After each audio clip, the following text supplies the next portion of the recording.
ওয়াজেদ আলী এবং ফিরোজা বেগম ফাউন্ডেশনের উদ্যোগে কম্বল ও হুডি বিতরণ। পাবনা থেকে আমাদের প্রতিনিধি হাবিবুল্লাহ ইবনে হোসেন শশীর পাঠানো তথ্যচিত্রে ডেস্ক রিপোর্ট। আজ শুক্রবার 31 জানুয়ারি সকাল 10টায় শিবরামপুরে শীতার্ত ও দরিদ্র মানুষের মাঝে ওয়াজেদ আলী এবং ফিরোজা বেগম ফাউন্ডেশনের উদ্যোগে শতাধিক নারী পুরুষের মাঝে কম্বল ও হুডি বিতরণ করা হয়। সেখানে মরহুম ওয়াজেদ আলী এবং ফিরোজা বেগমের নামে প্রতিষ্ঠিত ফাউন্ডেশনের চেয়ারম্যান তার ছেলে পারভেজ এম খসরু শিবরামপুর মিলন সংঘ স্কুলের সামনে নিজ বাড়ির নিপবনে এই কর্মসূচি পালন করেন। শীতবস্ত্র হাতে পেয়ে সকলকে হাসি মুখে বাড়ি ফিরতে দেখা যায়।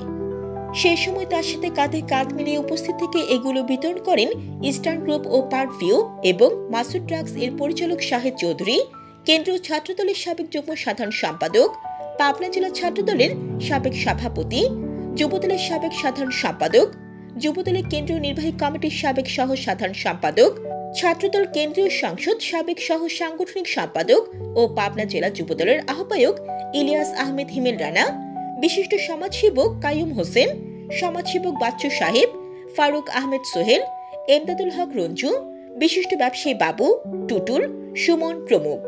শীতবস্ত্র বিতরণ শেষে পারভেজ এম খসরু একটি ব্যাটারি চালিত নতুন রিকশা দান করেন।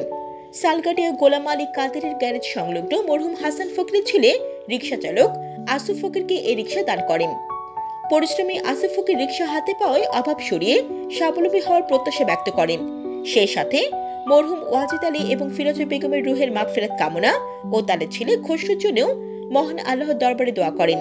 উল্লেখ্য, খসরু আমেরিকায় থাকায় বছরের এই সময় দেশে এসে এই সকল জনকল্যাণমূলক একাধিক কাজ করেন। Jannatul Afsana, CNF TV।